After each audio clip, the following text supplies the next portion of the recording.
Let's go to Gaurav also. Gaurav, you and the company have had a crucial job during this pandemic. As a company that makes sanitizers and soaps and a lot more, it was crucial to keep your operations going. During this time, tell us, what were the biggest challenges that you faced? Hi, Sanket. I think I must start off first with thanking NDTV and Mr. Bachchan. I think it's a privilege for us as a company to be associated with NDTV and Mr. Bachchan for this cause. I think what we have tried to achieve together the last 6 years, we are very proud of.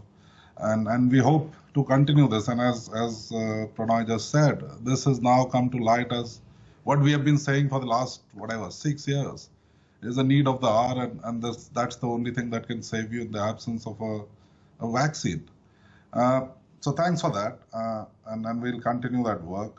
I think the question you asked was the supply chain. I think when the lockdown happened, I don't think any one of us could have imagined the degree of that lockdown and the degree to which it will impact people's lives, and the demand at that time, especially initially, of sanitizers and soaps and things like that was extremely high.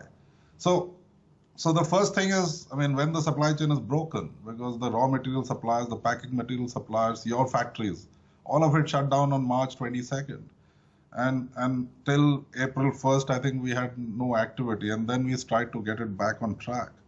I think the first thing that happens in those times is how do you take that cause forward?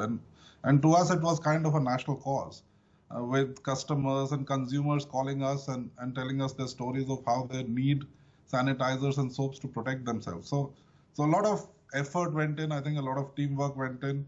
There were a lot of issues on transportation. I mean, there's no transportation to carry the workers to the factory. So we had to get our own buses, and we had to get permits for the buses from the local authorities across the country.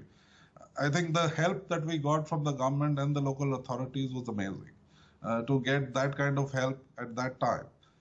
Permits, food. I mean, when you get the workers to the factory, what will they do? You don't want them to, there's no food available outside. So we had to organize for, the halwais and to come in and cook for 1,000 people 3 times a day. To get the vegetables, to get all of it together, to do it in a safe, hygienic manner. All of that, to get our raw materials and packed materials, the factory started. I mean, that is another task in itself, because the factory runs on at least 100 other ancillaries that work together to produce that final product, starting warehouses. So all of it was like a mammoth team effort, which involved government agencies, involved people, involved local authorities, and we got it done. I think the first 3 months was tough. I can tell you today we are 90% there, that we meet about 90% of the demand. In April, it was like 30% of the demand, and every day since then has been better than the previous day. Very nice to hear. And it's amazing what has happened.